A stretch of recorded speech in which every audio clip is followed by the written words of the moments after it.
Yo, what up? It's Mulah Davinci, and I just jumped off the porch with Dirty Glove Bastards. Let's go.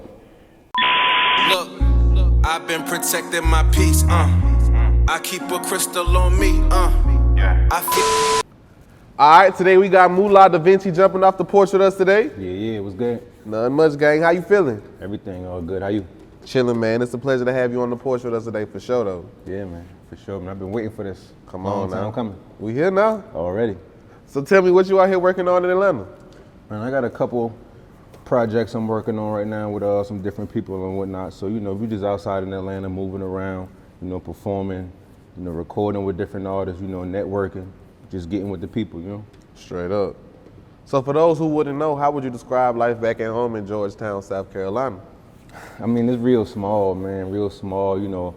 A lot ain't going on, so people get bored easily. So, it's only going to result to one or two things, you know what I'm saying? So that's really all it is, like small little rural town, bunch of woods, you know what I'm saying? A bunch of kids playing outside. At least when I was growing up, everybody was outside type vibe, you know what I'm saying? But yeah, man, everybody's just getting some money down there, Straight up. So how would you describe your childhood coming up? It was pretty cool, man. I mean, moms did all she could do. Pops was there, but I mean, he had his own thing going on, so you know what I'm saying, it was mostly just Mom Deuce holding down the fort. But brother and sister, I'm the youngest, so man, we outside all day. Like back then was a whole different type of scenery, like than how it is now. Like you don't really see kids outside like that. Like right then we just outside getting dirty, and like I'm from a real country area, like we don't even got no gas stations or nothing like that. So it's just a whole different vibe than the city. So yeah, man, we just enjoy life. Straight up. So when would you say you jumped off the porch? I'll probably say around about 8th grade going into 9th grade, you know what I'm saying? Like, I went from a real small school type vibe to a real, like pretty much from the country to the city.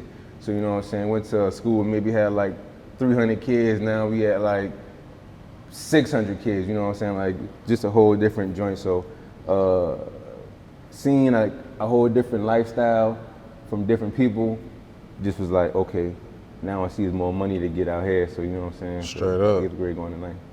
So what would you say is the biggest life lesson you learned growing up? To never let my way of living control my mindset. Like being from a small town is like real hard to think big and like real hard to see something bigger than that, cause really that's all you got in like 20 minutes like driving, you still in the same thing, so you feel trapped in.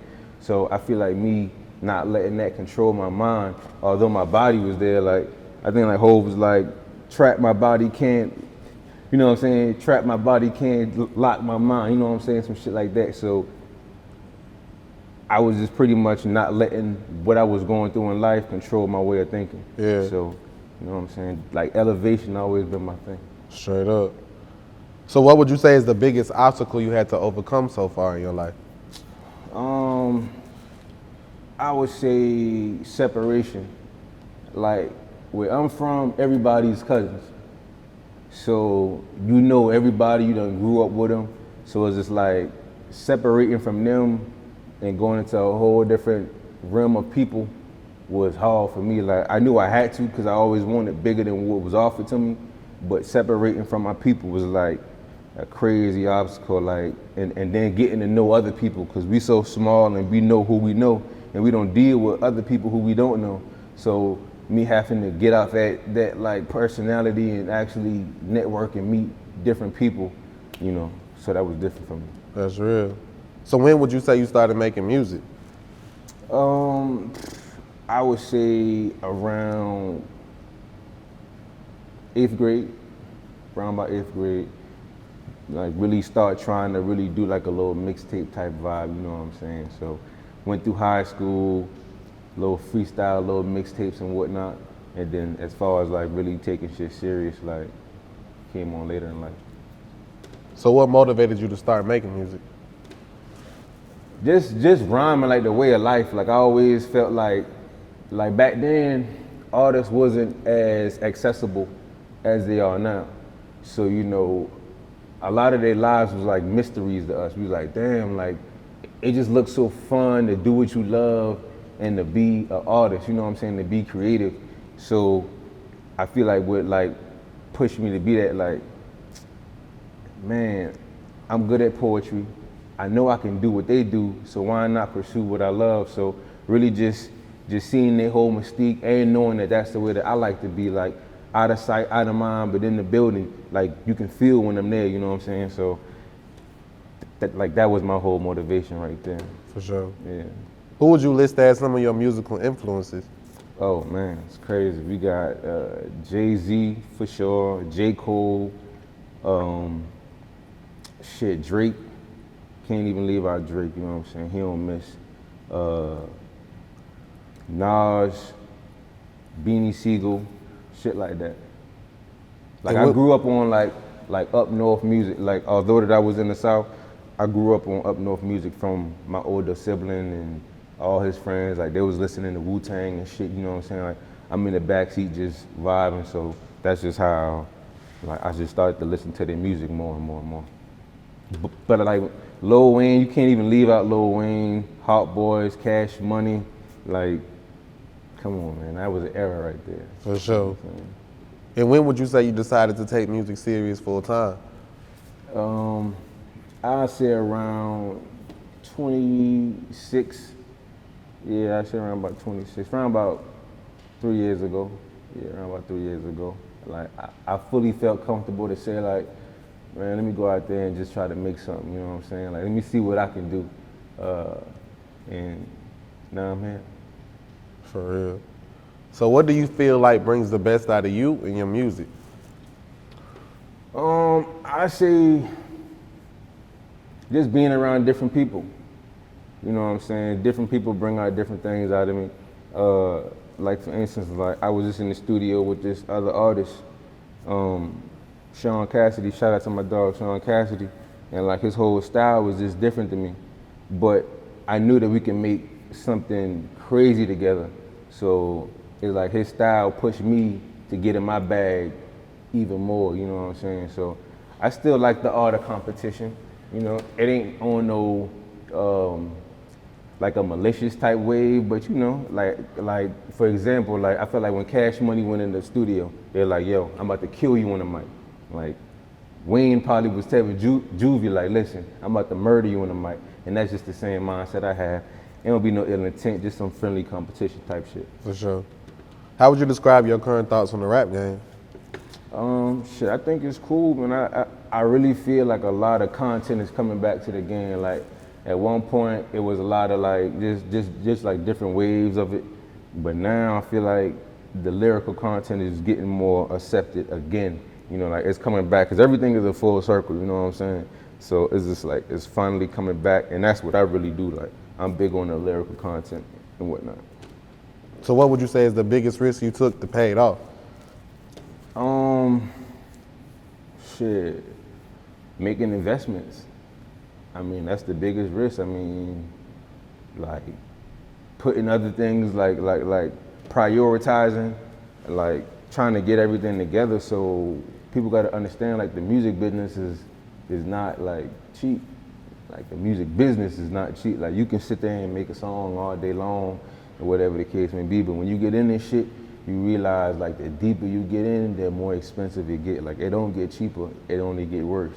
Yeah. So I think that's the biggest risk, but I also been making my risks a reward. So anything I've been putting in, I've been getting out, and it might not be monetary gain, but it always been coming out well in the end. So, you know, I ain't mad at my investments. I'm actually thankful that my mindset told me to do so. You know what I'm saying? So I encourage all artists to really just do the same, like, but have a plan behind the shit at the same time and just don't go spending crazy. Straight up. How would you describe the music scene back at home in Georgetown right now? I mean, Georgetown as a whole is like full of talent. Like, we talented at everything, really. Like, I can't even pinpoint one thing. Like, we talented from the young people to the old people. Like, we all talented. So, I just think that's how it is. But like I told you earlier, like, it's hard to see further when you living in such a small place, a small area. So they only know what's in the surrounding areas, you know, but all it's gonna take is for somebody to like open their mind up. So that's what I'm grinding for, like, you know, to open the city up. But talent-wise, it's crazy. Straight up. Why do you think people overlook the talent that's coming out of Georgetown? Cause we don't market ourselves properly. I mean, you know what I'm saying? Like, we have the talent, but talent is only a percentage of the music business. And so that's only like 10%, and the other is 90, you know what I'm saying? And that's business, so they don't get the business aspect because it's just too much for them. Some people just mentally can't handle that. And some people just haven't gotten there yet, but they're trying. So what I'm doing is I'm learning and getting more deeper into that. So when I get my time, I'm gonna go back down there and shed light, you know, and get people to understand, like, it's bigger than just being hard, like, cause it's millions of hard fucking artists, you know what I'm saying? But what you gonna do to get your face out there and to get your name out there properly, you know what I'm saying? Straight up. Talk about the inspiration behind your latest single, Dream Chaser. Man, I feel like I'm on a bigger mission right now. Like, Dream Chaser kind of like put something in me like, man, you really out here like taking it serious. Like, you really out here taking it serious. Cause it comes to a point in your music career where you like, damn, I'm really taking this shit serious, cause you see the sacrifices you make, you see the risks you taking. So you like, damn, bro, like this shit really happening, and I'm really happy with what I'm doing. Although it ain't easy, but I'm happy with what I'm doing. So at that moment, you realize like, yo, I'm passionate about something, so I'm chasing my motherfucking dreams, man. Yeah. Like this is what it's about. Like, it ain't about living a life that the world will give you so you can conform to their standards. It's about, yo, realizing like, my nigga, you only got one life to live. You're not gonna live after this shit. After you die, it's over for you. So you might as well find something that you like to do, and find something that you love to do, and take it serious and pursue it and try to be the best you can be, so at least you can leave this earth with a smile and like, damn, I did what I had to do, you know what I'm saying? Straight like that. And another new single you got, I Can Tell. Yeah, I Can Tell. I Can Tell was pretty much a release to tell people like, be who you are. There's nothing wrong with being who you are, like, and even if you lived the street life before, you don't have to continue to live it if you don't have to. You know what I'm saying? Some people feel like they gotta conform to other people who they grew up around, standards and whatnot. Like, nah, like, I can tell you in the street, nigga. You know what I'm saying? But that's cool though. Like, that's 100% cool. You don't have to be considered somebody who do commendable things. You know what I'm saying? We ain't even gonna say it real, because that shit's so fickle and watered down. I'm gonna just say a person who's commendable. You know what I'm saying? So, man, that's pretty much all it was. Just like letting somebody know, like, I can tell that ain't you. So go back to who you really are, because you're going down the wrong path. And that's how the shit get watered down. The whole street shit get watered down, because there's motherfuckers out there who really don't need to be out there, but they feel like, oh shit, I gotta be out there because I look cool. Nah, like, you really look like a fucking duck. You know what I'm saying? But you think that it's cool because other people probably clapping their hands, but nah, man, you really on some nut shit. So. Right. So what can listeners expect from your upcoming project? Just good music, good content, great visuals. I work with a great visual team. We got Shot by Nino, we got 420 Visuals, we got John Terrier Productions, you know what I'm saying? And so that's pretty much all I can say, like, just great content of music, great content of visuals, and yeah, man, a lot more of that to come. Straight up. What is it that you want listeners to take from your music? Realize shit, you know what I'm saying? Like, you don't always have to like rap about what the world wants you to rap about, or rap about what everybody else rap about. Like, you can be yourself and have fun with music. Like, this shit is an art. Like, I look at this shit like a painter. Like, a fucking painter don't paint the same picture every time he go and pull out his goddamn easel. So why do you feel like you have to? So just pretty much just have fun with this shit, take it serious, but shit, you can have fun, you know what I'm saying? Cause like people be scared to like really be them and like dig into themselves and how they really feel and put it on a track cause they feel like, damn, the world ain't gonna accept me talking about some shit like that when it's really them, you know what I'm saying? So fuck what the world think, you know what I'm saying? Still make a good song, but shit, be you, cause at the end of the day, that shit gonna get accepted way more than you being something that you don't wanna be. Straight up. Talk to us about your label, Big Davinci Entertainment. BDE, man, we up and coming, you know what I'm saying? We pretty much in the works of getting all the fine details together, making sure that all the business is straight, but that's a label that I'm pushing and I'm gonna have artists on, doing things the right way, you know what I'm saying? Not skipping no steps, trusting the process is gonna be character building, all this development, like I want all that to be entwined, you know what I'm saying? So yeah, man, BDE got some big things coming. Straight up. How would you describe your grind as an independent artist? Man, I really feel like the people understand. Like they understand like the grind is impeccable. You know what I'm saying? Like I got a crazy team that I formed and we all work together, Art Rev Soul, shout out to my boy Al Green, OG Tony Kingpin, you know what I'm saying? Like it's just like we all work as a collective and we get shit done. So I feel like the grind is impeccable and they are like a great assistance to what I got going on. And I feel like at the end of the day, like it comes with investing. Like you gotta realize like you can't do everything to run a proper business, you know what I'm saying? Like you need consultants, you need this, you need that. So it's just like at some point you gotta have other people as a team, working as a team to get the wheels rolling. So I think that's the most important thing, like just building that team, you know what I'm saying? Straight up. So what else are you working on right now? We just got some different projects with different people, man. I'm really on some networking shit with some other artists. And I got some more releases coming out.